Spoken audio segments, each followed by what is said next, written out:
Right. An ex-boyfriend once dumped me after he found the list of pros and cons I'd made about him. Oh, my gosh. Please, team. How long had you been seeing this guy for? I'd been seeing him for about 6 months. And how did you meet him? I met him at Carnival. Right. Anything in Carnival just seems really excitable and nice. Yeah. And then when the sun's not shining and the Calypso stops playing, you realise, OK, this is not as nice as I thought it was. So a 6-month relationship that was good for one day? Yeah. Let's start with the positives. What was the pros about this guy? The pros was he was always on time. Wow. I'll tell you what, there's a guy to your right you're going to like. He was a good dancer and he drove. I don't know, is he still single? Because he sounds great. What about the cons? Commitment seemed to be an issue. When I was going through conversations of, you know, exes, it was always very short term. So he was good at getting there on time, but he didn't want to stay. This is what I'm saying. Did you say in your statement that he found this list? Yeah. So talk us through that. Well, I mean, you could act it out. Just imagine, David, use your lovely acting skills. Yes. And you had bad credit as well. Bad credit, but I can drive. Yes. Yeah, but I can't imagine this. What is this list? Firstly, your credit is bad, OK? I've had some money troubles, but at least I can dance and drive.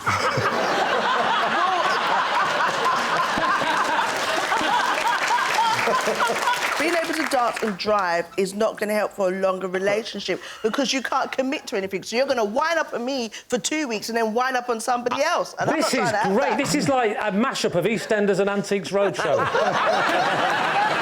Sometimes the truth is what you need. And I tried to make subtle hints to you. This is a subtle hint. This list of pros and cons. It was a subtle hint. See attached sheet. It was a subtle... I'll tell you what I have to say now is I'm on David's side in this argument. Come on, David, get your bags. You're coming with me. Caroline, what are you thinking? No, I don't think it's true. You don't think it's true? John? Yeah, I think it is. You think it is? Who do I trust most of these two people? Sell it to me, John.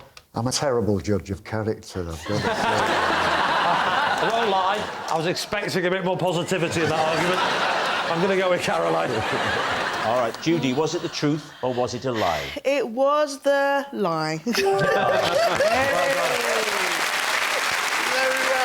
It's a lie. Judi didn't make a pros and cons list for her ex. So please welcome this week's special guest, Jake.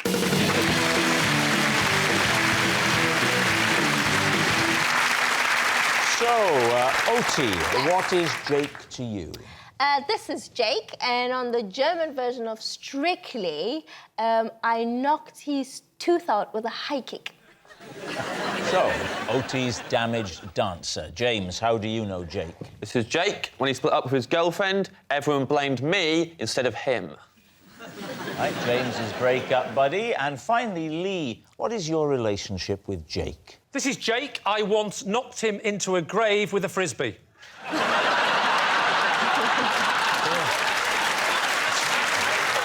So there we have it.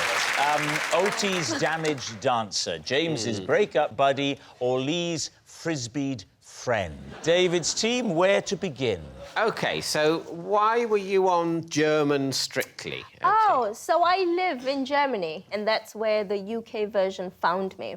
And Jake was your... He was the celebrity. What does he do? He's a weatherman. He's a weatherman. Wetterman. So what is he? Wetterman. He's a German weatherman. But he's very talented because he's a weatherman. I mean, this is difficult to do. Well, and he can dance. I have a lot of admiration for the weatherman and weatherwomen. Yeah, but that's all you're doing is showing people to tables. It probably looks really skillful.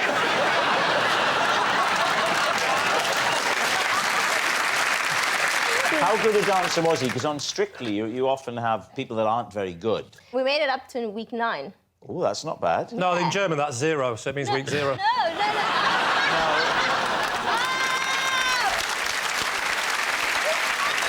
Nine means no. It's close enough, Rob. It's close enough as a joke. 9 does not mean 0. It means week no, OK? No, just let it go. No, because the joke doesn't work. Well, I think you'll find that all us lot disagree.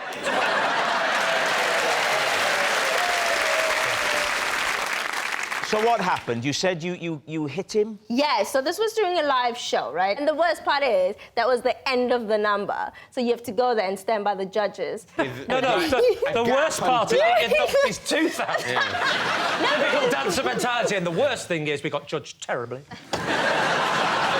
Did you get through to the next week? Yeah, it's Germany. They vote. Germany have got a terrible history for voting for the wrong person, don't they? Why is that an ooh? Surely you would agree with that. Yeah. Why is that contentious? Yeah, is that a room splitter? Yeah. Oh, no, we liked Adolf Hitler. Are you all right? Yeah, I'm just contemplating the rise of fascism. What about James? James, what's the scenario? This is Jake, and when he split up with his girlfriend, everyone blamed me instead of him. Why? Because I had to deliver the news. What do you mean? We wrote a letter together. We were like 15, and it was Jake's first girlfriend, and he hadn't got experience of how to break up with people. And to be fair, not even less. And we decided, he's like, I've got to break up with her, and I don't know how to do it. Why has he got to break up with her? They weren't really clicking, they didn't have much chemistry. Right. Did you write it together? Yeah, we wrote it together in a field. Do you remember that letter at all? It was, I remember it started off with, Dear Yvonne, this is the hardest letter I've ever had to write. Why were you in the field?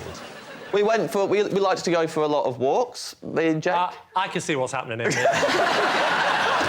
I the only one that knows what's happening here?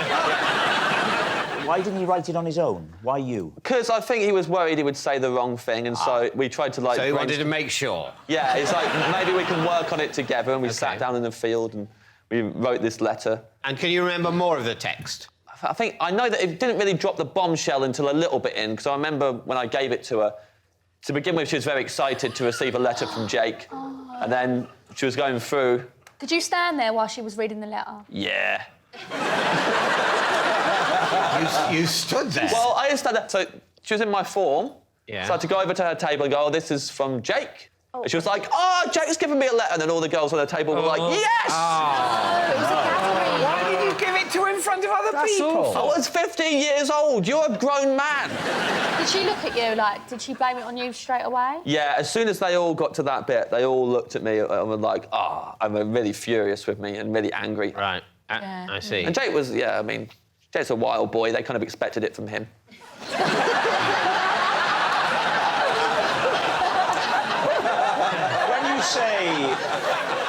When you say wild, what exactly do you mean? He went through a phase when he used to jump in the school long jump pit naked. He played Mr. Hyde in a play and licked a girl's face. I was in a band with him. Really? Yeah, he was a keyboard player, but he couldn't play keyboard, so we turned it all the way down. Then we chucked him out the band and he smashed his keyboard up in the woods. He really is a wild man. All right. Now, what about Lee? So, Lee, what's this grave frisbee Just remind us, Lee. This is Jake, and I once knocked him into a grave with a frisbee. So, how did that happen? Well, there was a frisbee, and it hit him, and he fell in the grave. I mean...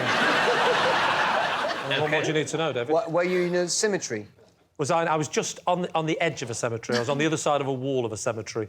Mm-hmm. And so, what were you playing with? A friend? Kids? Yeah, I find frisbee on my own quite hard. I know what you're thinking of. You're thinking of this is Jake, and I once hit him with a boomerang, and he fell into a grave.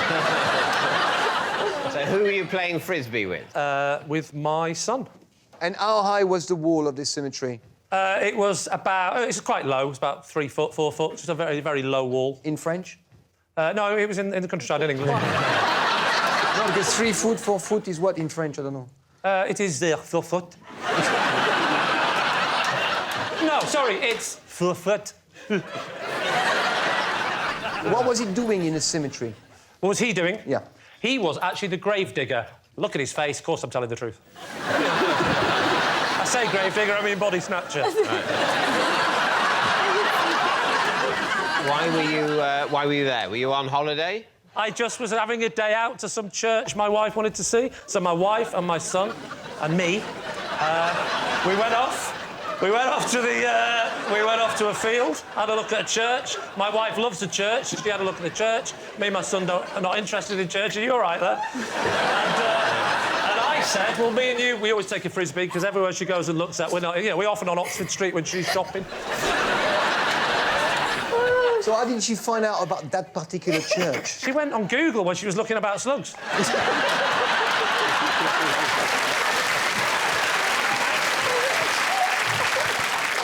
So how did he fall in the grave? Because he was looking at his hole. The hole he just dug, and he obviously just finished. He's very proud. It's a 6-foot hole. It takes a long time to dig a 6-foot hole. Trust me, I know. I've buried a few. And he's looking down, thinking, I finally finished. And but as luck would have it, my son missed it, went over his head, hit him on the back of the knee, and he's gone straight in. OK. How did you know he fell into the grave? How do I know he fell in the grave? Because there was a fella stood there and then he wasn't. All right, we need an answer. So, David's team, is Jake Otie's damaged dancer, James's breakup buddy, or Lee's frisbeed friend? I don't buy the dancing, but I think James's story is very plausible, and they look alike anyway. That's not a rule. They're not claiming to be brothers, they're claiming to be friends. Well, you have to have a reason. That's my reason. There you go. What are you thinking, Danny? James. I really believe this story. Yeah. David? Yeah, I think probably James. Oh, OK. There's no doubt within your team, David. There's no doubt. We think we know, and which is absurd, because, of course, we don't. But, Jake, would you please reveal your true identity? I'm Jake, and James helped me break up with my girlfriend. Yes, Jake is James's breakup buddy. Thank you very much, Jake. I once dumped a boyfriend because I didn't like the way he fell down the stairs. David's team. how often had you been pushing him down the stairs? I just hid his wheelchair.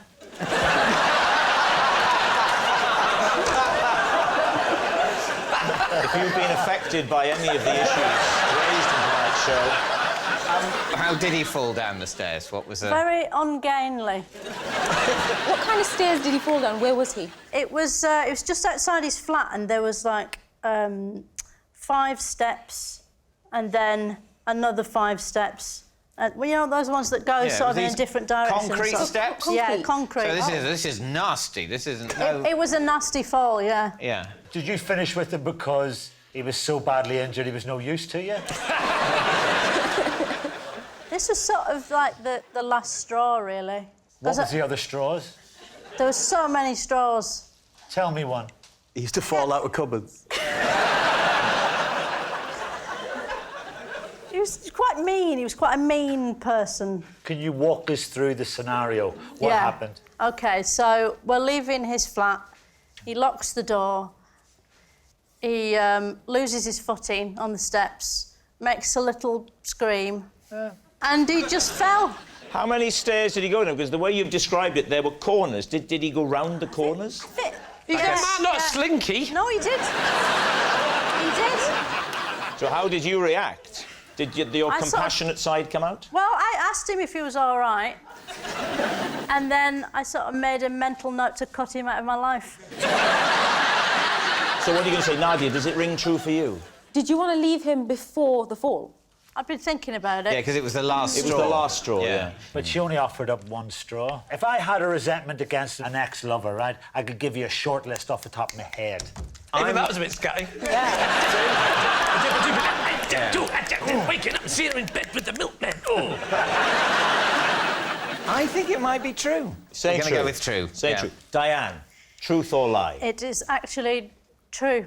Wow. It's true. Diane did dump a boyfriend because of the way he fell down the stairs. Victoria doesn't know this. But on those very rare occasions that she does something I find irritating, I get my own back by sneaking upstairs and moving her bookmarks.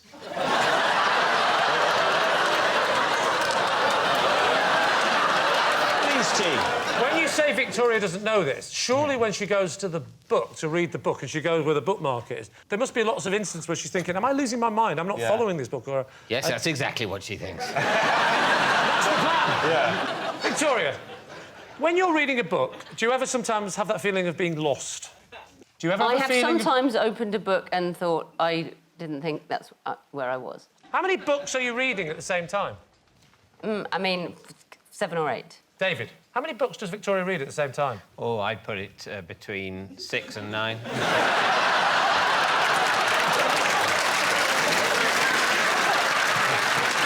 do they tend to be fiction, non-fiction? Yes, those are the main two. And what are the things you said, sometimes rare occasions, Victoria does something I that... don't want to go into that. No, I mean, far away. No, I don't want to go into that. What sort of things are we talking about? No, just behavioural things. just as simple as things to do with things she said or done. That's all it Maybe is. when I ask you what the weather's going to be like, and I go, what do you think it's going to be? And you go, I don't think anything. I've looked at the weather forecast, and what it says is this.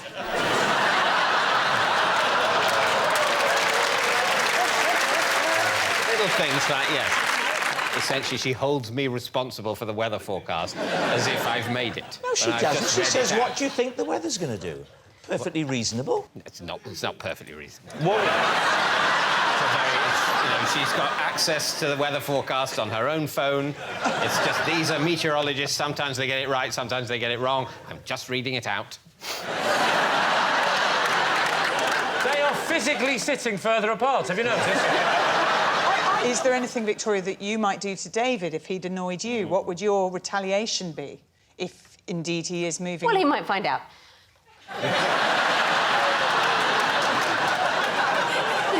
Incidentally, I've been feeling weaker and weaker over the... OK, what are you going to say? I believe in their relationship. I must be just the most naive person here because I want to... in it. I am. I'm emotionally invested in their relationship, and I do think David's a nice guy, and I don't think he would do that because that really would upset her. So what we're saying is, if it's true, it's a really unpleasant thing and a really bad indictment on their marriage. Yes. Well, this has taken a nasty turn, hasn't it? What's it going to be? I don't want it to be true, but... Oh, I do. You think it's... I want his life to fall apart. This would be such fun. I think it's true. I don't want it to be true. I'm trying to, see the real person. I think he's a nice guy. Now, the David I know, I don't think this is unpleasant enough. Well, you know him way more Yeah, but than also, we know. David doesn't like you. He loves. So it's a different relationship. That's true, yes. But he doesn't hate me, right? No. Even though, Lee, you on television have said you want my marriage to fall apart, I still find you an adequate colleague. Can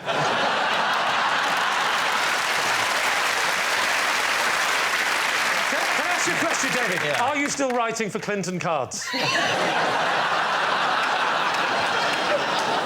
It's time to decide. What are you going to say? I'm going to say true, but I don't want it to be true. It can't. Yeah, sorry. No, it's a lie. It's got to be a lie because it's an awful, awful thing to do. It is. You're saying it's a lie. I really Because hope it's a nobody lie. would do that. If this is the truth, it's awful. It really is. They're saying it's a lie. David, is it true or is it a lie? It is a lie. I once refused to pick up my girlfriend from the station because I couldn't bear to step over a spider that was between me and my front door. David. Was this out of fear or respect for the spider? Kind of a combination of both. What happened was she rang me, and it was late at night, and so she wanted me to go and collect, be a gentleman, walk her home. So I had to tell her. And you were I wouldn't prepared come to again. tell her that you were too frightened to walk across the spider to collect it from a dark station in the middle of the night. It was a big spider. How pathetic was that? It caused a huge argument because I was refusing to let. She was saying she didn't want to walk through the streets of London. It was quite frightening. At night, and I was going, yeah, but there's a spider. There's a spider here, which is real. You're scared of some notional threat. I can see one. Get a stick or something, give it a little tweak and it'll run away. And he has faced spiders in the jungle. And lembit opit.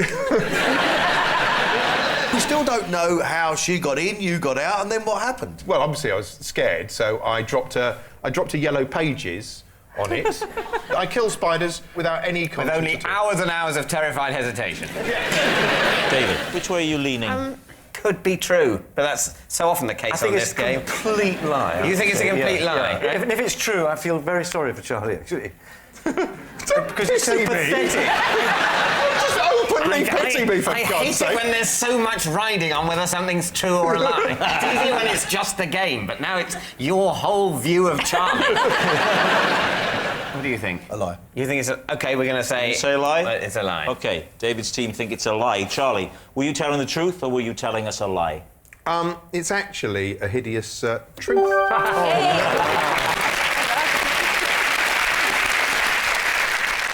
I'm genuinely paralysed by fear when I encounter a spider. They're not natural. I know they are natural. You know what I mean. I don't like spiders at all. I would sort of agree with you, Charlie. They are basically monsters. Yeah. But fortunately, they are tiny. I tell you what spiders would scare me. The spiders that kill you in Australia. The spiders that hide in toilets and bite you on the arse just when you're at your most relaxed. And then you don't see them, you die happy. You die in the moment of relaxation, the glorious moment of ingestion, and then all gone. Can I ask you, David, is that the only time you truly relax? Even then, I don't truly relax. Yes, it's true. Charlie did refuse to pick his girlfriend up because he couldn't step over a spider on the stairs. The best way to get rid of a spider is with a glass and a piece of cardboard. You put the cardboard over the spider, then bash it to death with the glass. So please welcome this week's special guest, John.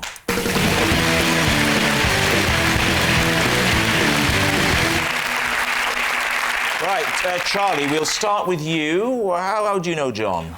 This is John. On Valentine's Day, when I was 17, I presented him with a dustbin for his daughter. Nina, how do you know John? This is John. He was the first person ever to have a drink at the Queen Vic and the first person ever to have a curry at my restaurant, the Argy-Bargy.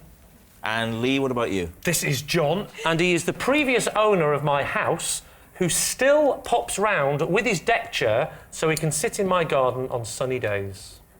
All right, so there we are. David, where do you want to start? Ooh. Well, Charlie, this is quite a complex series of events. You presented him with a dustbin on Valentine's Day when you were 17 for his daughter. Yes. I intended to give the bin to her, but she wasn't there. So I gave the bin to John.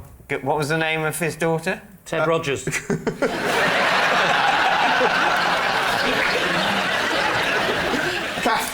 Catherine. What sort of bin was it? Like a big garden bin. OK, I thought it would be a funny Valentine's gift was to give a bin. Because it's so unromantic. Yes, but that's the clever ruse, you see. If you're a bit, you're a bit unsure of yourself, so you don't want to give a Valentine's card that says, I actually fancy you. You want to give something that sort of could make you look a bit mad.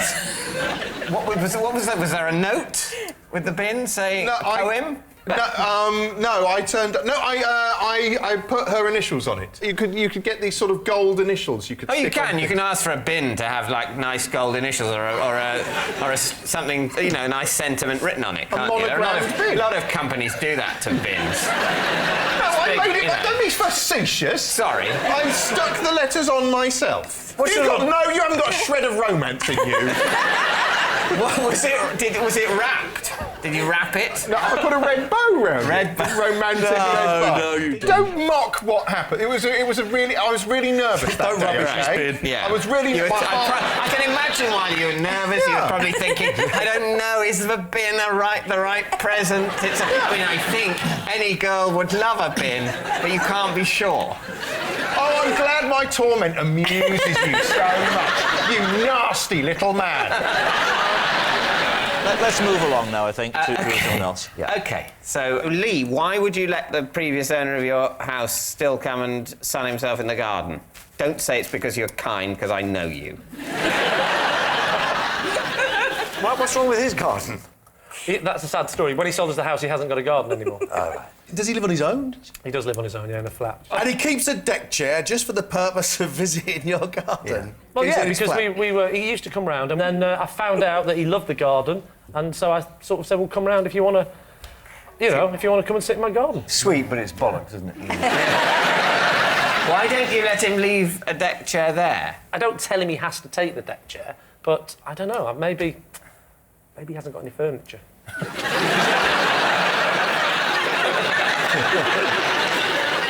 Nina, remind us. Sure. John is basically a supporting artist that has been there since day one, 25 years on EastEnders, and he's known as being the first of everything. So he'll be the first who had a drink at the Vic, he's the first who has been in the laundrette, he's the first who's kind of done any set. And also, you say he was the first person to eat in... To have a curry since the Massouds have owned the Argy Bargy. Well, that's very... I mean... That's very plausible. Yeah. But at the same time, could have been made up.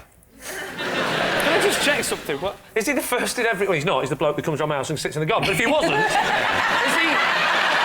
the first... Well, imagine he wasn't, right? The bloke that sits in my garden for a minute, and he is. But imagine he's not, right? It turns out you're telling the truth. It's a great This is one hell of a ballsy double. Is he the first in every set? Is he like in Dot Cotton's cupboard? Is he just stepping out? Or you mean in the public sets? No, in the public sets. So, David, is John Charlie's dustbin dad, Nina's EastEnders extra, or Lee's friend with a deck chair? Do you watch EastEnders? Do you recognise this guy? Has anybody been in my garden? It's definitely not Lee. Charlie's is so ridiculous. Well, I don't know, so absolutely up his road, isn't it? Charlie became so heated in defence of his romantic actions. Too passionate about it, really. Bless. That's what emotions are like. Yeah. It's a hell of a thing to get back in touch with the father of someone you were infatuated with years ago and who you gave a bin to. I mean, it's possible, but it's a lot easier to get in touch with the regular supporting artist on the show that you work on. You're right. You're absolutely right. Come on, then. What are you going to say? OK, Nina. You're going to say Nina is telling the truth. John, would you please reveal your true identity? I'm John, and when Charlie was 17...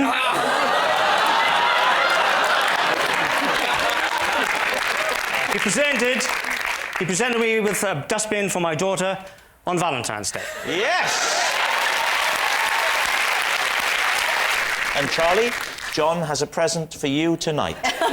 You haven't seen it for 23 years, and I'm serious, it's here tonight, the actual bin.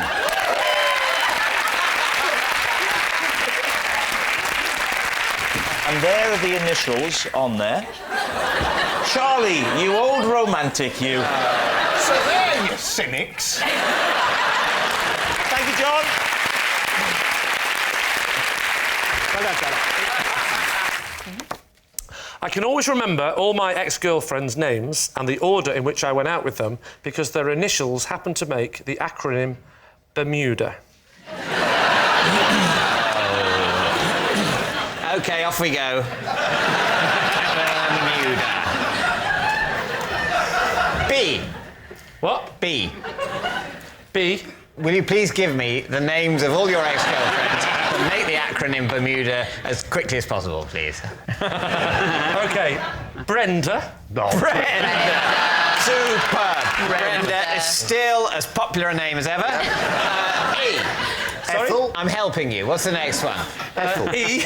Is it Ethel? No, it's not Ethel. Enid. No, it's not Enid. Have another guess. Erin.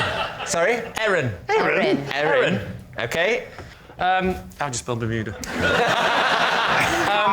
Well, I know, I was joking, yes. Sorry, R. That was that was actually Regine. Sorry? Regime, as in regime change? No. Next up after Regine. Regine was the lovely Molly. Molly. I could tell you a thing or two about Molly, but this isn't the time. Next one. What about you? This is the weird one. This is the weird one, right? They're all a bit weird. Not actually her name, right? But in my nickname for her, Una. Una. What was her real name? Sally. Why did you call Sally Una? Because Una Stubbs played Aunt Sally in Wurzel Gummidge. Oh, that's very good. That's very good. He's good. Yeah, Dave, experimental year. If you've forgotten it, I'll never forgive you.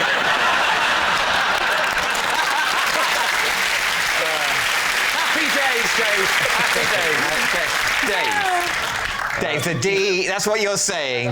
The D is Dave. Of course I'm not. OK. Delia. Not the Delia. And may I say, not my mother, who was called Delia. True story. Definitely not her. But that's why it popped into your head now as you were making it up. And A was Alex. That certainly is a serendipitous series. Yeah, if that wasn't serendipitous, I wouldn't have been able to do that. What was the M again? What? The M again? Molly. And the E? Was... What? The E. I'll tell you exactly what the E was. The E was... It was, in fact. I'll tell you exactly... Erin! You! What? And the U! And I the loved U. her. No? The U! Sally. Real name? Sally. Yes. Come on, Lee, you know this. The D. Give me a D. The D was... Mummy. Deirdre. The E. Give me an E. Erin. The B. Give me a B. That was a long time ago, to be fair. Brenda. And the R. And the R was Regine. Regine. Little Regine. Yeah. Well, is that a name? Regine. It's a name, isn't it? Tell me it's a name. Regine's a name. Anything's a name, isn't it? I went out with a girl called Cupboard for 3 weeks. Not a joke. Where did Cupboard come in the Bermuda list? Oh, she was before I invented the acronym system. Sorry, it was a system. It didn't happen by accident. You were seeking out people beginning with these letters. What was it about the island of Bermuda? Because all my ex-girlfriends went missing.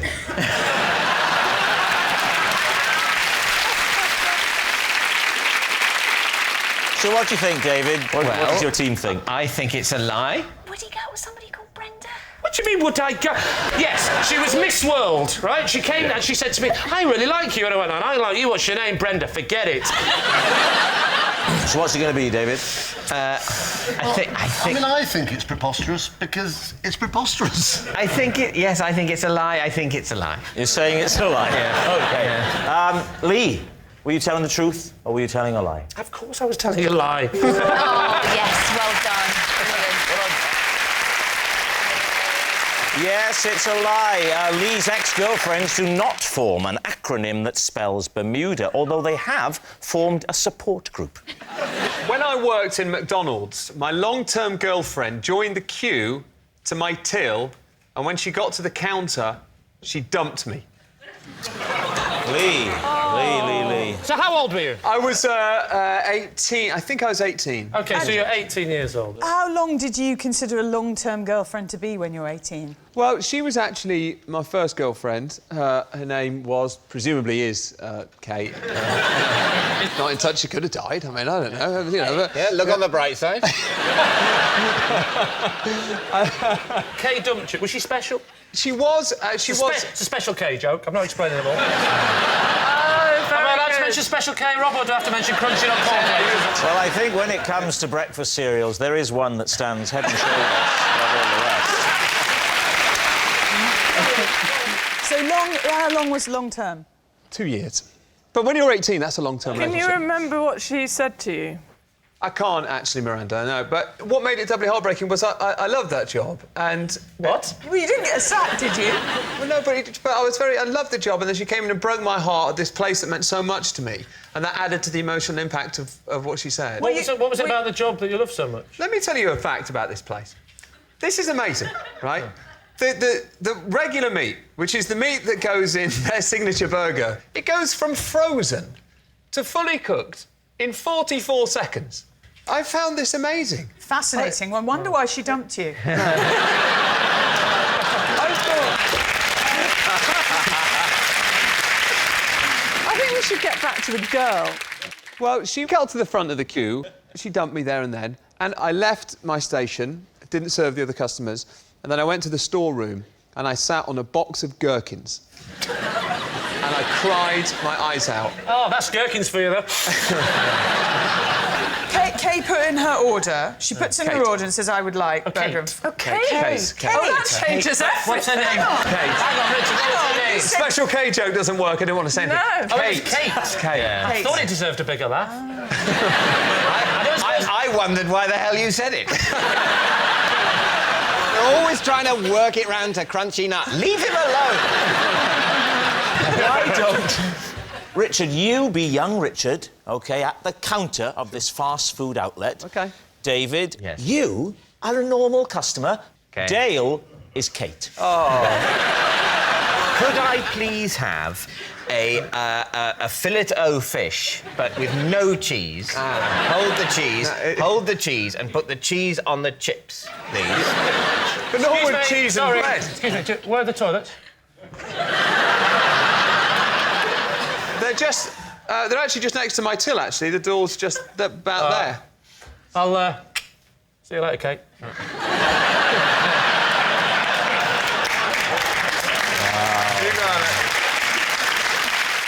Oh, gosh, it's my girlfriend, Kate. Hello, Kate. Well, I thought I'd come in and see you tonight. I haven't heard from... Oh, what's funny about... Oh, it's Meryl Streep in The Iron Lady. I'm afraid, Richard, it's over. You're just not my kind of guy. Oh,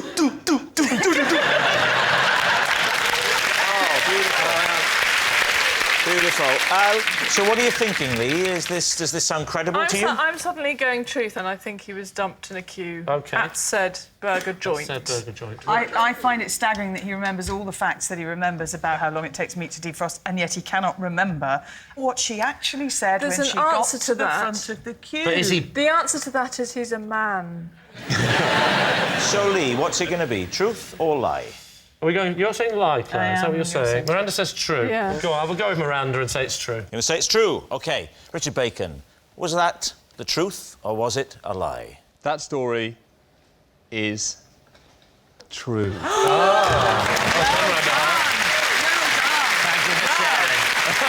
Yes, it's true. When Richard worked in a fast food restaurant, his long-term girlfriend joined the queue to his till and dumped him when she got to the counter. And then, to rub salt in the wound, she ordered a Happy Meal. I found out my girlfriend was cheating on me while I was bouncing on a trampoline and spotted her over the fence with another man.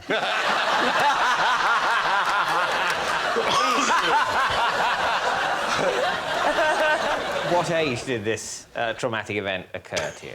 I was 18. So what were they doing next door? Well, you don't want to know that, do you? They were lying, believe it or not, on a trampoline. You were trampolining in your garden. Yes. And you saw over the fence. Yes. Into your girlfriend's garden. No, she didn't live next door. Oh, right. So Neither lived next door. Neither of them lived next door? Correct. Why were they next door, then? Because there was a party going on next door, and it sort of slightly drifted into my house. It was like two sort of houses were taking part in the party. It sort of bled into mine. What sort of trampoline was it, Lee? It was the TS497, the old trampoline. I remember jumping up over the fence, seeing them kissing and thinking, is that the TX417? Where did he get that from? I wish we could afford one of them. Stop kissing her! I think you know what I mean. Yes. Was it an oblong trampoline? Was it the modern one with the nets, the circle with the nets up the side? Don't say that! You know her name was Annette. It was a trampoline with no net round the side. Oblong or circular? Well, she'd lost a bit of weight. I would say slim to oblong. So, you couldn't see what was going on except at the top of your bounce trajectory, is that right? Yeah. Yeah, and then what do you see for an instant at the top of that bounce? Are they already doing it? They're not doing it. Are they already kissing? Are they already writing poetry? Have they taken their shoes off? They haven't taken their shoes off. Oh! You know what was worse, though? It was the only thing they were wearing. How long had you been seeing her for? We've been up and down over the years. So go on, you're at the peak of your trajectory, affording you a wonderful bird's-eye view of the neighbouring trampoline. Correct. What did you see? I saw my then girlfriend. Whose name was? She was called Joanne. So what happened? I wanted to have a proper look. I went straight up to the climbing frame, and, sure enough, my fears were confirmed. Oh, my It was the TX497. You must have been furious. Oh, I was so angry. I was so angry. So I came round, got on the trampoline, and I went, Joanne! And she looked round, there was no one there. And then I went to the top again, Joanne! She looked round, there was no one there. This carried on for a long time. Joanne! So then I timed it perfectly. I said Joanne when I was down. Joanne! Well, it took a while before I worked out that system. So what do you think, David? Is he telling the truth? I don't think so, no. Why? Can I be honest with you? I'm not convinced either.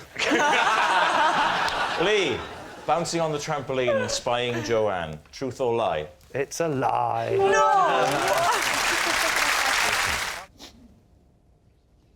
Once, when I spotted an ex-boyfriend in a department store, I pretended to be a shop mannequin to avoid having to speak to him. Lee? Well, I know what I want to see. Yeah. Yeah. Oh, sorry, no, it's probably different. Sorry. You want to see the mannequin thing? Oh, right. Oh, yeah, whatever. Do that, yeah. Do that, but then we do mine, yeah? I would like to see the mannequin impression. Well, it was in the department where they used to sell a lot of fabrics, and they used to have mannequins draped in just swathes of cloth. So I grabbed a swathe of fabric and just dragged it across my shoulder, and it was full length. Where was this? Well, we haven't said where it was. It was in Dickens and Jones on Regent Street. Oh, lovely. And when was this? Oh, it's a long time ago, early in the 60s. Surely you weren't old enough to shop on your own in the early 60s, Joan? So gallant. No, I'm kidding, I believe you.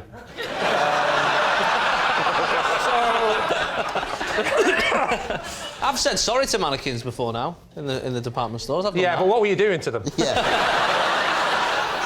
What do you think, Lee? Is it the truth? Warren, what do you think? Do you think there's... I think she's telling the truth. Really? Do you think... The thing for me is, if you're within 6, 8 foot of an X and you don't recognise it because you're static, it just seems... I wouldn't know. I've never been allowed within 8 feet of my ex.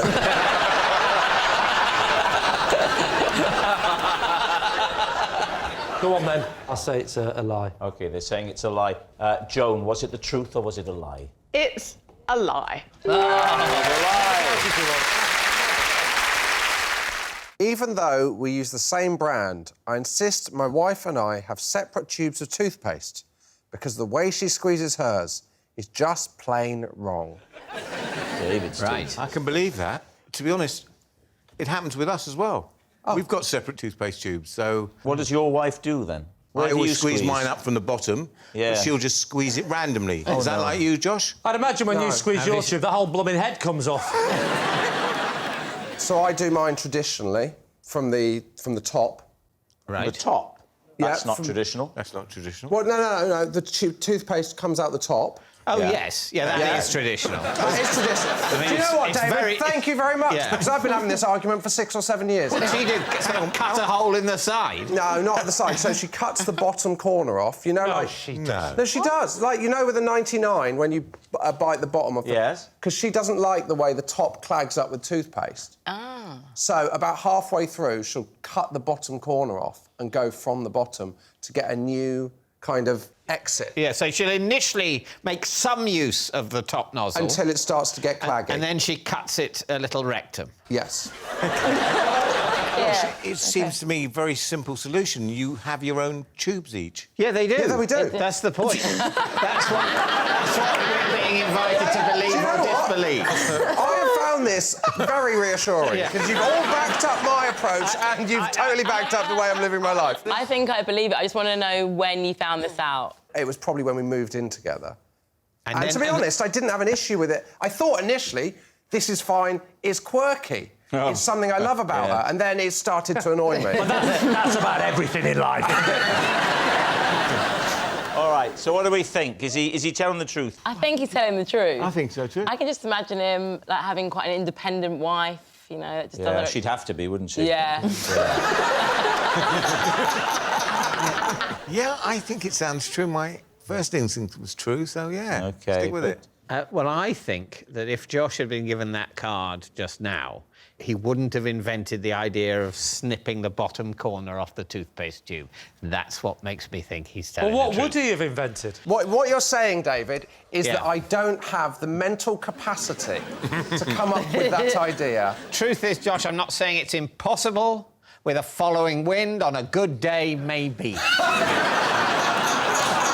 What I'm saying is I think it's more likely that it's just something that your wife actually does. All right, we're saying it's true. Yeah. Josh Widdicombe, truth or lie? It's a lie.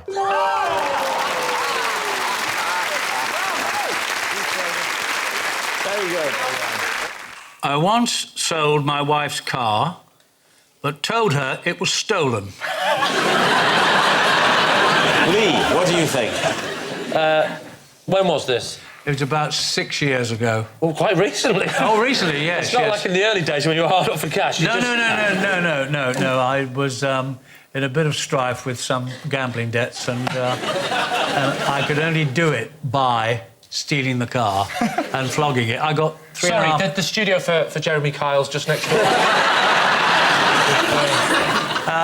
I think I got $3.5 grand for it. And how did you explain it to your wife? I told her it was stolen. I said it was outside, love. I don't know what's happened. Where's your car? You said bloody wombles. I'll take anything.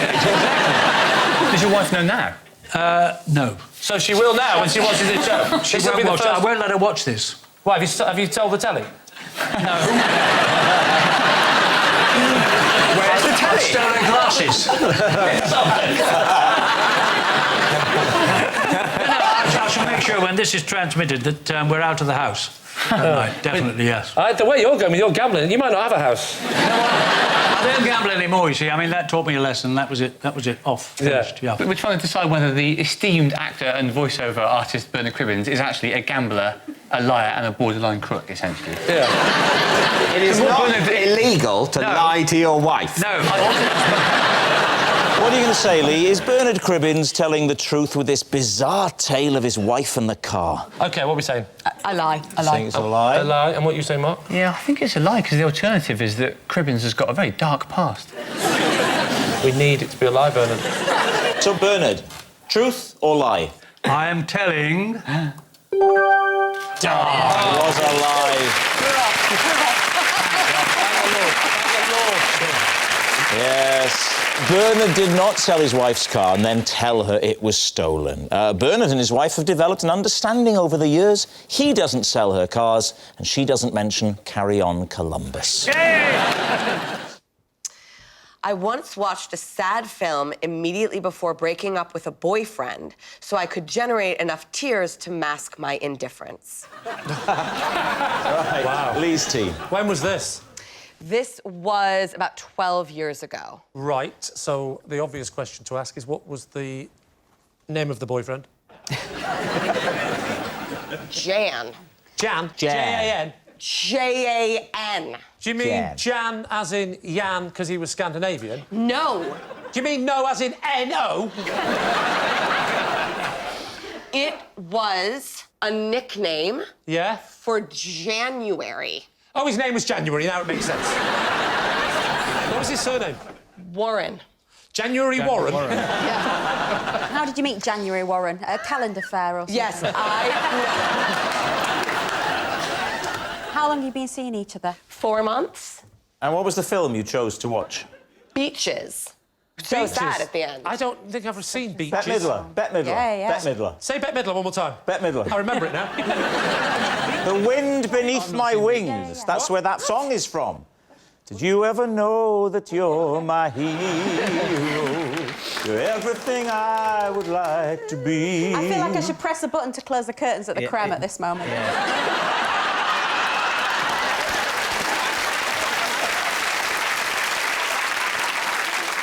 Sarah. I'm going to Great. be January Warren. And we're going to recreate it, OK? OK. You ready? Yeah. Hey, Sarah, how you doing, honey? I just gotta tell you, I've never been as happy in a relationship as I am with you. Honey, you look a little upset. What's the matter, sweetie? Honey, is something wrong? You want some fun time? Make it right?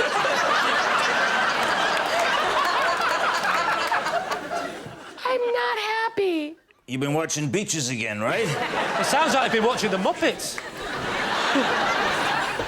I don't know if I'm upset about the film or your American accent, but I can't spend any more time with you, Jan. You know what? I'm turning into Fozzie Bear as well.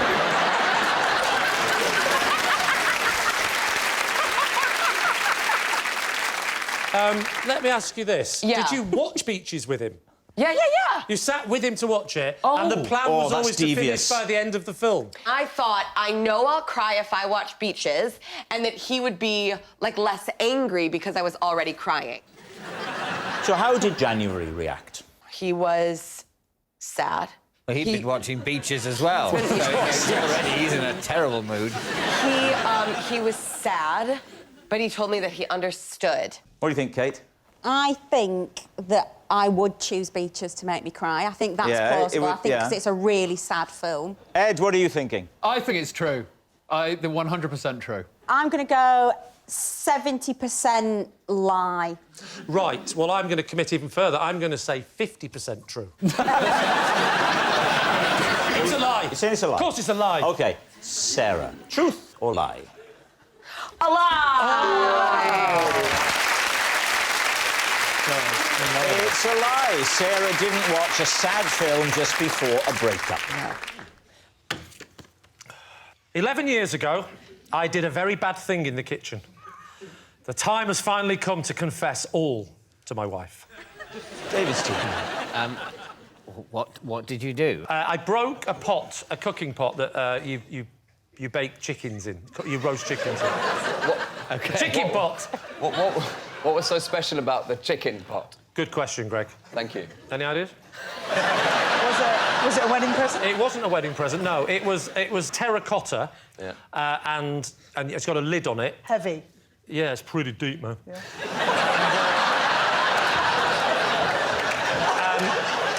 No, it genuinely is. It's about that deep. Isn't it? And you put the lid on. And the thing about these terracotta pots is you're not supposed to wash them. The pot absorbs the flavour over the years. I had about an hour before she was coming home, and I knew she would not be happy about this. So I raced to the local kitchen shop and fortunately got the exact same pot. How many I had years? about half an hour to age it. How many years had the previous one been aging?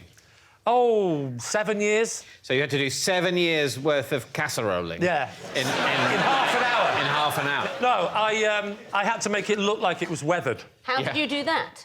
First of all, I put a bit of soil on it. Then I put Marmite on, and then baked it very quickly on a high heat, and then scraped the Marmite off. Then I got sandpaper, a bit of sandpaper on it. All this in the half an hour? Unbelievable speed. Before she got home? When she arrived home, did she suspect anything? Well, I was with another woman in bed, but apart from that... How did you break it? Well, I was fixing something with a screwdriver, and I got in a bad mood, and I threw the screwdriver down. You threw a screwdriver so hard that it shattered an ancient cooking pot. Didn't shatter it. Cracked. And it's not ancient, but the word pot was correct in that Did you sense. say you... I threw it down, it bounced, and it just chipped it a bit, but it was enough to make my wife... She would have noticed that chip. So, you said... Just let me have a drink and have a think about this. I'm not even married.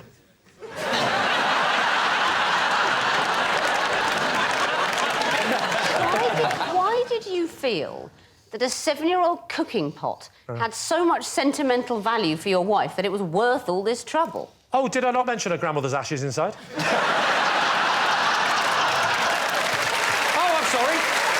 Oh, no, that's quite relevant. Sorry, I forgot that. Yeah. Did you also burn another old lady? All right, It's time to decide. Victoria? I have met Lee's wife. She's an extremely sophisticated and nuanced woman with many interests. I don't think she'll be so... Whoa. What do you mean, many interests? What do you know that I don't? What are you saying? I can't believe that a 7-year-old pot would loom so large that you would feel unable to tell her. That's because when you come round to my house and you're with my wife and we're having dinner, she's pleasant and she's nice. She's lovely, she's calm. And the second we wave you off, bye, see, this has been lovely, close that door. She goes, you embarrass me again! With your TV friends! That posh one with the beard kept staring at me! And I didn't like her husband either.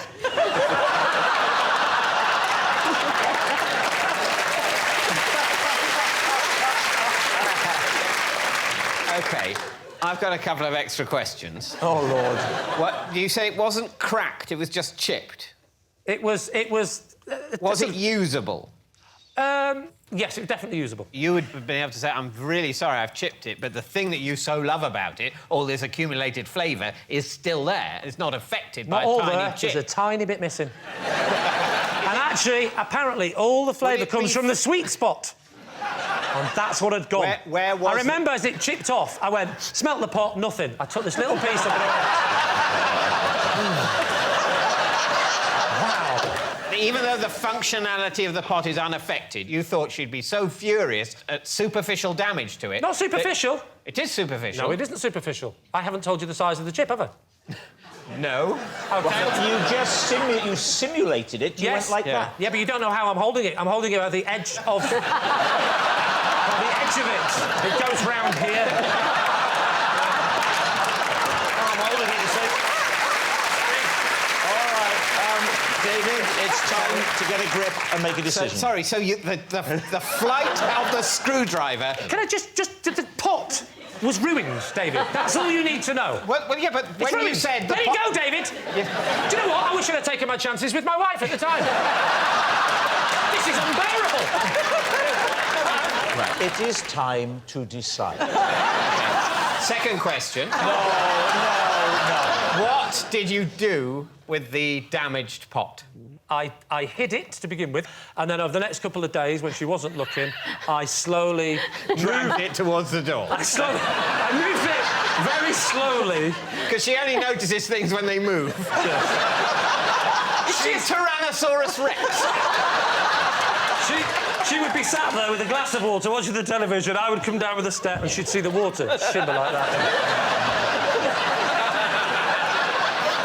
What are you doing? Nothing got it!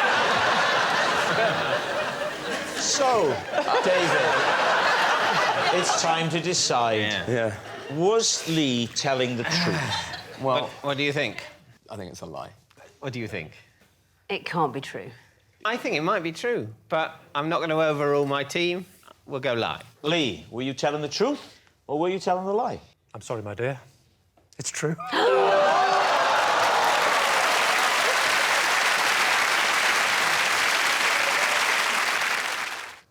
I once dumped my boyfriend on a plane, then parachuted straight out of the door to avoid dealing with the aftermath. David's team. Wow. So what was the plane? What was the context? It was with the army. I was doing a sort of army exercise because I was being taken on by the Royal Engineers as a sapper, a celebrity sapper, and I had to detonate a bomb and do all sorts of things. And one of the things was a parachute jump, and my boyfriend came with me sweetly. Am I the only one who doesn't know what a sapper is? No. David, like the army. David has an awareness of the military. What is a sapper? What do you mean I have an awareness of the military? A sapper is a sort of soldier. Thank you. That's me. Did you plan on breaking up with your boyfriend pre this trip? It wasn't going well, and I thought I had been trying to work out the exact moment when it would be good, and he really wanted to come with me on the day, and to be honest, I wanted to go on my own because there's just going to be me and about loads of soldiers. 1,000 soldiers. We've all had days like that, Anneka. And as as the day progressed, I just got more and more annoyed that he was there. And then we went up in the aeroplane, and he just said, "I don't think things are really going well. You seem a bit distant today." And I just said, "I don't think it's working in And the man in charge was thinking, I hope she doesn't mean the parachute. Was he then going to follow you? Was your boyfriend jumping No, as he well? didn't have a parachute. Oh, right. So he Well, I hope he didn't jump. just out of instinct follow you. Come back! Is your love admin, do you think, a reasonable use of our defence budget? I mean... what? I mean, What was the altitude when you jumped? I don't know. Well, you must... They didn't say. Does 1,000 feet, 15... Who parachutes? 1,000 feet? I would say 8 to 12 or something like that. 8 to 12 feet. I find that quite challenging. What are you thinking? Is she telling the truth? Did this happen? Well, I have one problem with this story, which is that if you're thinking you need to, you know, end your relationship, that's potentially an embarrassing, awkward moment, something you might be inclined to put off. And one of the things, if I were you, I might be inclined to put it off until after, is the occasion when I have to jump out of an aircraft. Because this is why there's never been a popular programme called Challenge David. Well, yeah, but... People would set you some brave challenges and you'd very calmly and rationally explain why you couldn't possibly do them. But assuming, hypothetically, that I have agreed to jump out of an aircraft... Yes. Yeah. I would not have that conversation just before I jumped out of the aircraft. I'd think, well, I might, you know, look on the bright side, the fall might kill me, in which case I'd never have to have the conversation. She did say that she hadn't planned to. It was because he said, you seem a bit distant. Yes, but not as distant as she seemed a second later as she fell towards the ground. Samson, what are you thinking? I can't buy it. Like, I would have just broken up with him on the ground. I think it's almost certainly true. Almost certainly true? Yeah. So what are you going to say, David? I think it might be true. Anneka, jumping out of a plane and breaking up, was it true or was it a lie?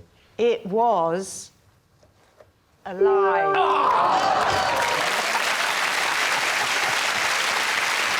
Yes, it's a lie.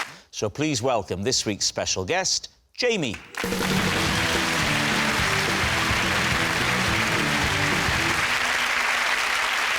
So, Rory, who is Jaimie to you? This is Jaimie, and after a mix-up in a tattoo parlour, we now have each other's tattoo. Daisy, how do you know Jaimie? This is my ex-boyfriend, Jaimie, and I used to put sleeping pills in my parents' tea so I could sneak him into the house. And finally, Lee, what is your relationship with Jaimie? This is Jaimie. While staying at an Airbnb, I mistook him for an intruder and attacked him with a whisk. So, there we have it. David's team, where would you like to begin? Daisy, when did you go out with Jaimie? When I was about 14, 15. Where did you get the sleeping pills? My mother had them to get to sleep. What was the drug? It was just regular kind of night-owl sleeping pills. I don't know. Over the counter. Over the counter. But they weren't prescription. They weren't like some hardcore thing from No. from a doctor. So you were trying to get them just to nod off a little bit earlier than they would have done. Yes. What sort of time would you administer the dose? So I would administer, especially when they're watching Inspector Morse. So I'd say, "Can I make you a cup of tea?" They'd say, "Yes, please," and I'd be in the kitchen putting them in the... How many times did you do this? How often did you do this as a tactic? I think for the duration of our relationship. Which was? About a year. What was it about Jaimie that was so unacceptable to your waking parents? Because he was a very angry goth. And he didn't treat me very well. See, I wasn't necessarily assuming that your parents didn't approve of the relationship, just that they didn't approve of you, the thought of you holding hands with him. No. Did you think you were coming on Jeremy Kyle? So, you've drugged your parents. What happens next? Then they go to sleep. What, in the chair? No, they say... And you say, "Come on in, you come, my lover, don't worry about them, they're out for the count." say, strangely, this episode of Inspector Morse doesn't seem as gripping as normal.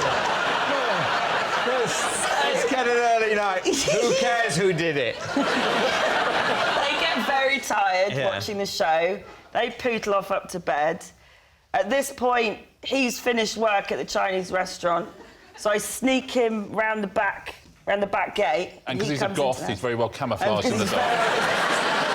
Then Mum goes to bed, and we just listen to Iron Maiden very quietly and write goth poetry together. I've never heard that euphemism. No. But... OK, and this happened for about a year, and were your parents unaware of the relationship altogether? No, because they woke up once. And... You went and got the chloroform and the hanky. So they woke up, and my mum walks into the room to find some black goth hair on my pillow and says, Paul, which is my dad, get down here now. Daisy's smuggled in Jaimie. Kick him out of the house and say something responsible. So my dad said, get out my house, you pillock.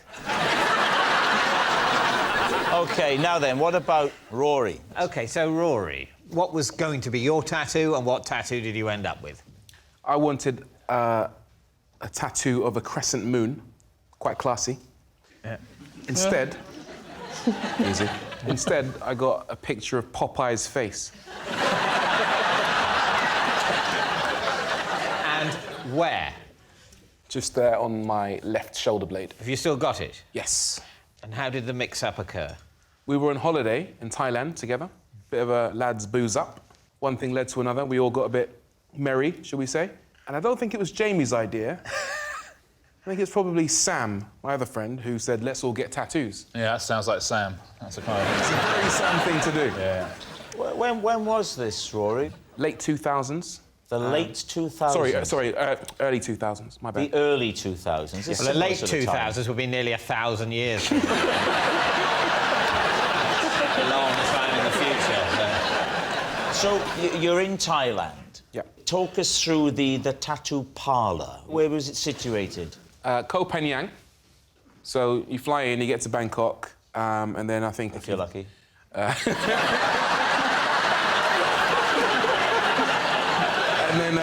And then you travel to Koh Phangan, and there's this little parlour, and they're used to tourists coming in all the time, and they have multiple beds, if I remember correctly. How classy. And not that kind of establishment. And then you choose out of a book what you want.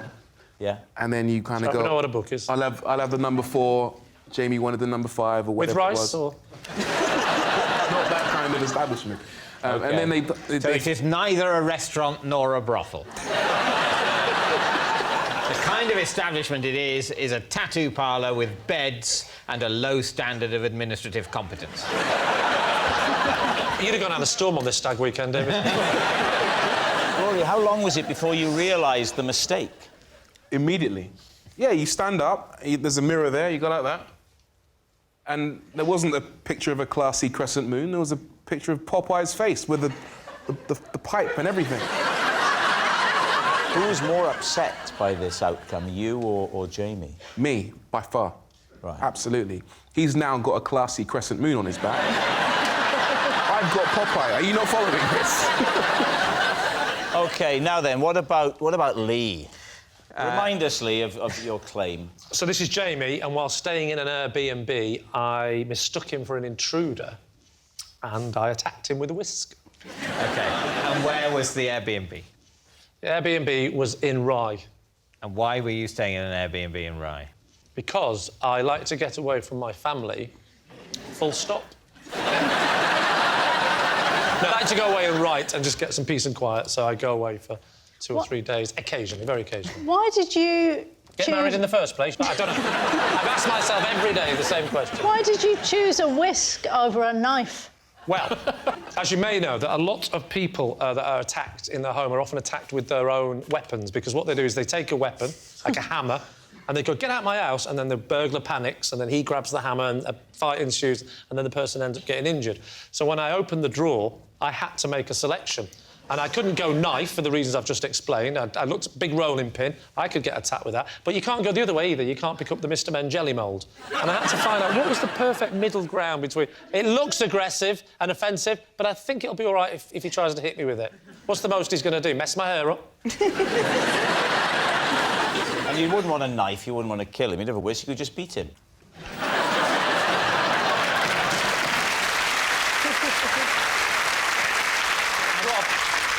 You beat with a fork, you whisk with a whisk. The applause begs to differ. Let's set the scene. Paint a more vivid picture for us. It was daytime. It was daytime? Yeah. I mistook him for an intruder because I subsequently found out that on the email that was sent by the person who owned the house, they said, oh, by the way, someone's coming, whatever it was, Saturday afternoon to have a look at the wood-burning stove. I hope that's OK. There'll only be 20 minutes or whatever. So I was asleep, and it was about midday, something like that, and I hear a noise downstairs. And then he starts playing around with the wood-burning stove. Oh, no.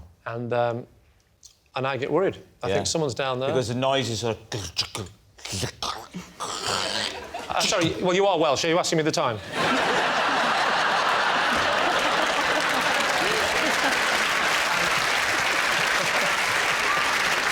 And so I go downstairs and I see this figure. I panic. And I was going to say, get out, or else. I don't know what I was thinking. I just ran at him. I'll whip you to a soft peak. Oh, no, I definitely didn't say that to him. No, never say that to a strange man in your house, David. And I whacked him on the back really hard, just kept whacking him and whacking him. You hadn't previously challenged him or asked him why he was there. You just went straight in and battered him with a hand whisk. I just panicked and I was just straight in, went to the kitchen, got the hand, batter. No, there's no batter involved. Well, we need an answer. So David's team, is Jaimie Rory's branded buddy, Daisy's smuggled sweetheart, or Lee's innocent intruder? What do you think, Diane? Well, I'm not sure about Nighthall. I don't think it's that strong. So I think Daisy's lying. Yeah. How old do you have to be to know about Popeye? Oh, that's... Because I think... Why would he pick... Yeah. It doesn't ring true. OK. You know that if it's not Daisy and not Rory, that means it's Lee. Can't be Lee. So, what's it going to be, David? I think it's Daisy. You think it's Daisy? I could be persuaded that it's Daisy. We'll go with Daisy. You're going to say Daisy? Yeah. Jaimie, would you please reveal your true identity? I'm Jaimie, and I used to sneak into Daisy's house. Well done, guys. Yes, Jaimie is Daisy's smuggled sweetheart. Of course, this is not something you should ever do, putting sleeping pills in someone's tea. And thank you very much, Jaimie. If my wife and I are having a row, to help us think more rationally, we go into separate rooms and continue the argument over Skype.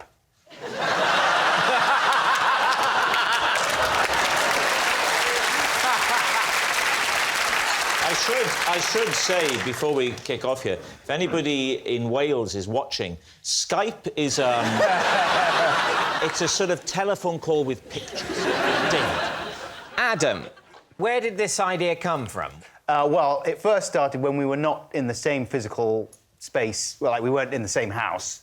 We were... on Skype already? We were on Skype. We were in different countries. And we were having quite a difficult conversation that I was anticipating was going to get out of hand, and I was surprised by the fact that Skype enabled us to stay relatively calm. What was the difficult situation? I was going to ask Did it go along the lines of, what's that person doing in the background? So what was the last row you had that required Skype's intervention? Well, I mean, this is kind of personal. You brought it up, mate. I mean, it was sparked off by drawers being left open. Oh! I mean, I was very irritated because it was something that I pointed out a number of times. Oh, here and we I was disappointed to see that Disappointed. the conversation... Classic.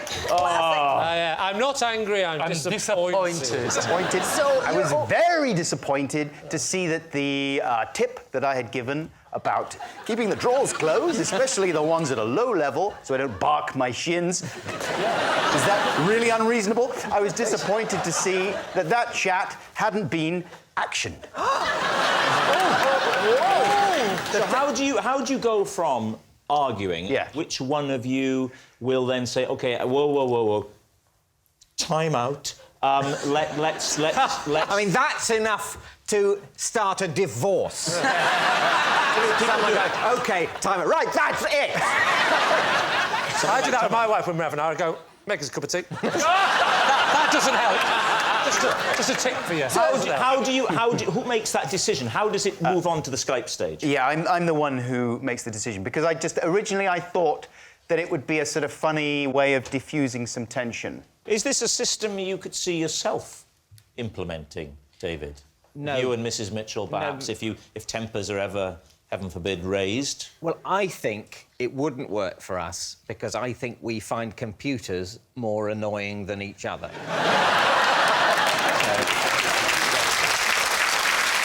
So, David, what are you thinking? Has Adam been telling the truth? What do you think, Kirsty?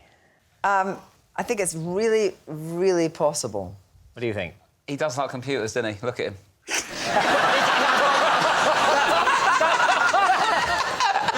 I've got one last question. Come on, then. All right. The first time you had the row in real life, and you had in the back of your mind that maybe if you could get onto Skype, the row would be diffused. Was that not, to your wife, an incredibly annoying suggestion? Yeah, it was, yeah. I would have thought that the de-escalating effects of Skype would be overwhelmed by the escalating effect of suggesting Skype. It's heavy going, isn't it? It is heavy going. It's very heavy going, that one. 8 years of this. Get to the point! Get to the point is not an exhortation you can fairly make during a parlour game. There is no point. This is a pointless exercise. We are whiling away our finite time before the grave.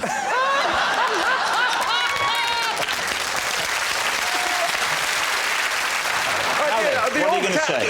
Truth or lie? I think it's the truth. I'm not thinking it's so weird it's true. OK, my team says true. I'm certainly not sure either way, so I couldn't overrule them. So it's true. So we're saying You're saying true. Right, OK, Yeah. OK. Adam Buxton, were you telling the truth or were you telling a lie? Skype conducted arguments, that is a lie. Oh, brilliant! Yes, it was a lie all along. Adam and his wife don't go into separate rooms to argue over Skype. Okay. Whilst on holiday in South Africa, I had a 2-minute conversation with what I thought was my wife, only to discover that a small hippo had wandered into the bedroom. David's team, what do you make of that? Miles, describe your wife to us. Tall, slender, statuesque. So did the hippo have a very similar voice to your wife? The hippo was just sort of moving gently around. They're known for that.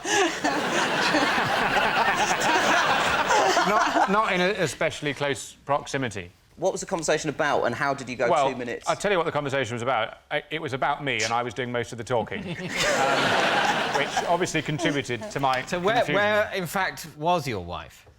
I don't know where she was. She was just not... Have you ever seen your wife again? So where were you? I'm guessing that this is a safari scenario, am I right? It was sort of on the outskirts of Cape Town. Describe the nature of the structure you were in. Right. Is it a building? Is it on the 4th floor of a... Did the hippo have to get in a lift?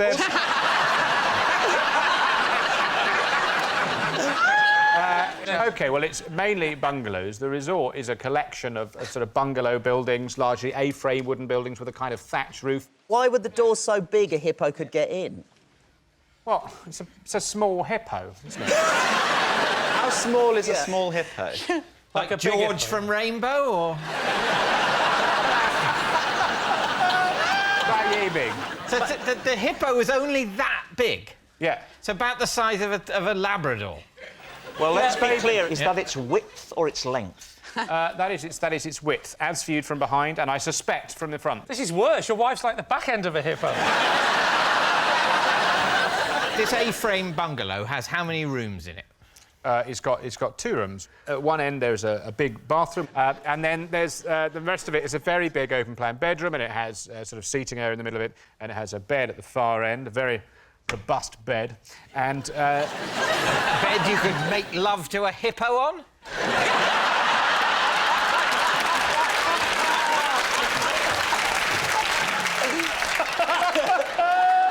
That is speculation, but I wouldn't bet against it.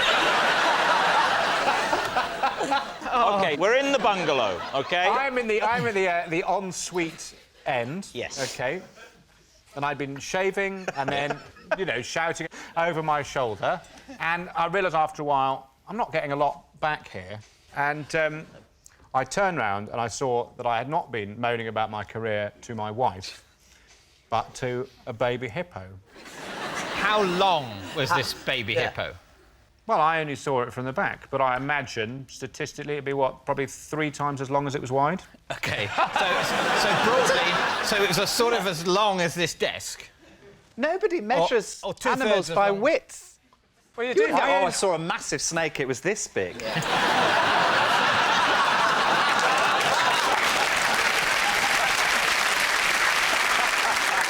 So what are you going to say? Is he telling the truth? I think based on the width, it's a lie. I think that was a panicked reach for width. On the basis of the panicked reach for width. I think we'll say it's a lie. You're going to say that's a lie? Yeah. OK. Yeah. Miles, were you telling the truth or were you telling a lie? It is a lie.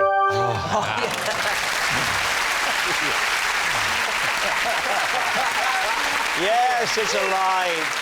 Miles didn't mistake his wife for a hippo whilst on holiday. Right. Possession. OK, reach under the desk and take out the box underneath the desk there.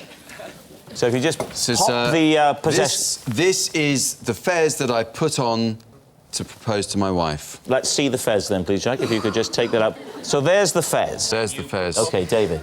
OK, why? We were on holiday. Yeah, I think you should put it on, Jack, so we can all get an idea of the romance of the moment. You're on holiday in Cooper World.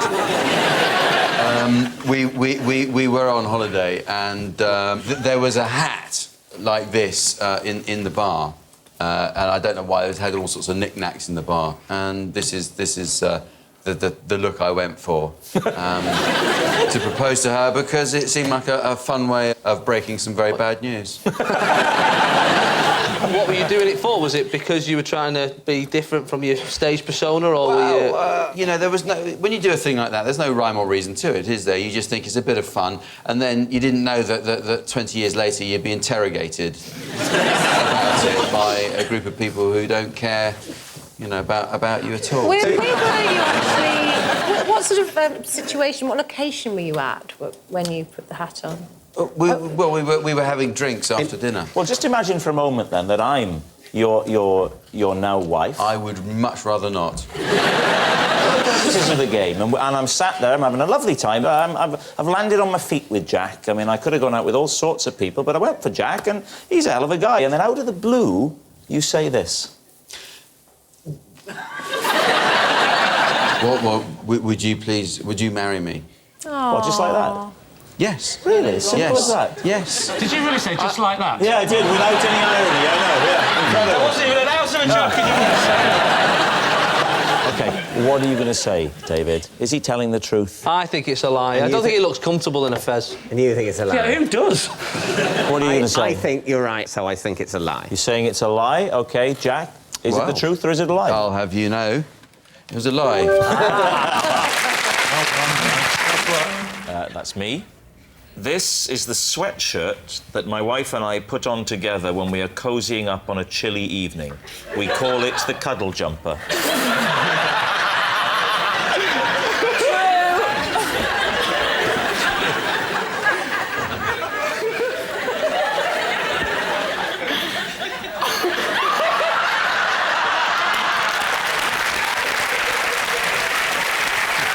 For the full demonstration with Nick, would that be okay?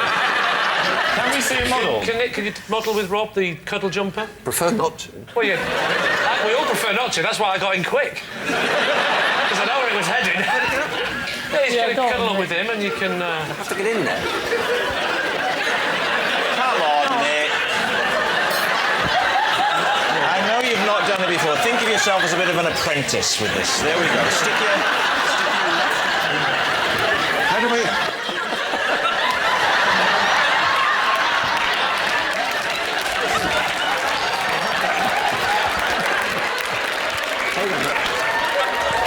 So you have to get your arm down.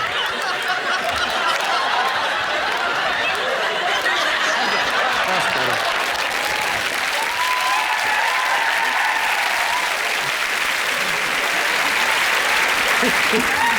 It's quite nice, actually. All right.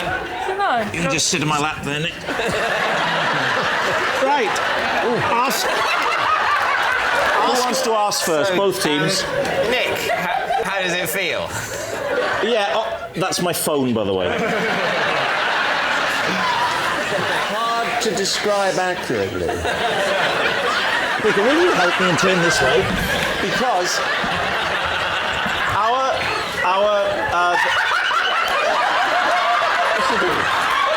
I'm not doing anything. I'm not doing anything. Our television room is very drafty. So, what are you doing? Whoa, come back. It's very drafty. And we saw this on a shopping channel, and we ordered it for a laugh. And it's actually, I mean, you'd have to admit, it's very cosy. He looks like a ventriloquist dummy now. I'll tell you what, Orville's let himself go, hasn't he? So we ordered it, and we don't wear it every night, but we do wear it sometimes. Is this the position you'll be in, where your wife will be... No, because we have more than one chair in our television room. So we sit on the sofa side by side. On the sofa, wouldn't yeah, but we haven't got a sofa. Well, so that's a good question. You might have more than one chair. Have you got more than one jumper? It's a cuddle jumper. Well, why do you wear jumpers and cuddle up? Why did you get it in orange? We wanted that Guantanamo feel, you know? Do they have pants, too? No. You could have pants, couldn't you? 3 legs. Are you suggesting that you lose the pants? Does the design lend itself to intimacy? Yes. Not tonight, it doesn't.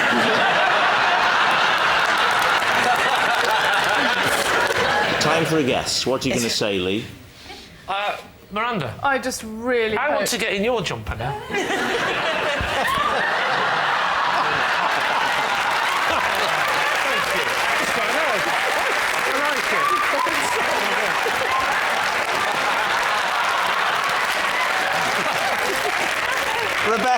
Rebecca, this does put some pressure on you. It's either mine or David's trousers. So what do you think, Lee? I don't want to rush it, I'm really cosy. So what are you saying, truth or lie?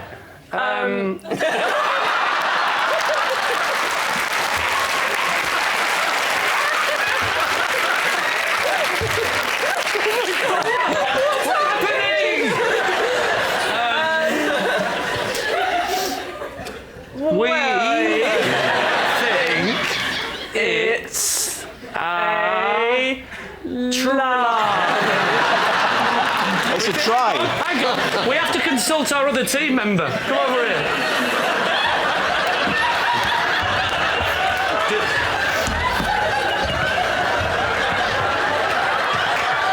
Do we think it's true or a lie? I don't know what the question is. The question is, does he cuddle up to his wife with In this this jumper? No.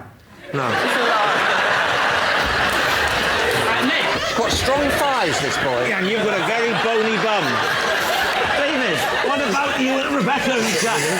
What do you think? I think it might be true. I think it's true. In a bizarre, perverse Quick as you like. universe. We'll go for true. You're saying true, and what are you saying? Oh, I forgot. Let's go back and ask Nick. We said it's a lie. You're saying it's a lie. Well, I can tell you, it's actually a lie. Now what do we do?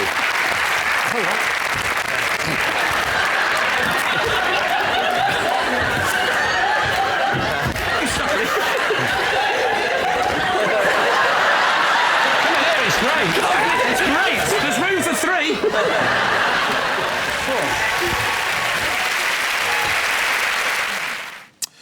For 6 years, I pretended to a girlfriend that I was partially deaf. Seems reasonable enough. David's team, what do you think? After how many years of going out with her did this start? Shamefully quickly. Was by pretending to be partially deaf how you clinched the deal early on? Are you saying I have to use pity to attract people? I'm saying you might have used pity. I'm not above it. Did she have a very irritating habit that precipitated your going deaf? Yes, talking. She was talking about something that was very important to her, some emotional thing. Right. And she said you weren't listening to me and got very upset, started crying, and so I thought I'll lie and tell her I'm deaf in one ear. Which I did. And at that point, what you're saying to her is, I didn't hear anything because I'm deaf in one ear. I thought we were sitting together in silence. That's what I thought was happening. No, I had my attention taken up with something else, and I said it apologetically. Stroking his guide dog. That's what he called it, anyway. Did you elaborate on why you were deaf in the ear after you had to go? What was your reason? I said that when I was a child, I had nearly drowned when I was like 4 in a swimming pool, and this had left me deaf in one ear. I clearly tried shaking my head, and I felt quite bad because I told the lie early on, and then I had to maintain it. So did you tell her ever after the 6 years, or did the relationship just break up and you never told her? I never told her. Right. I didn't tell her. I wrote about it in a newspaper column. That's nice. Because she's a Geordie, they're robust. Actually, to be fair, now that adds credence to the fact he didn't want to hear her, so... I'm just trying to put myself in the position of that woman. 6 years! You've lied. You've lied to me. A big lie? It's quite a big lie. You'd be surprised how often it doesn't come up. Now that's a big lie. And the advantage is, after telling that lie, half the times it comes up, you can pretend you haven't heard. So what do you think? So you think it's... a lie. You think it's a lie? Horrifically, I think it's true. I think it might be true. You think it's true? Charlie, is it truth or lie? It's true.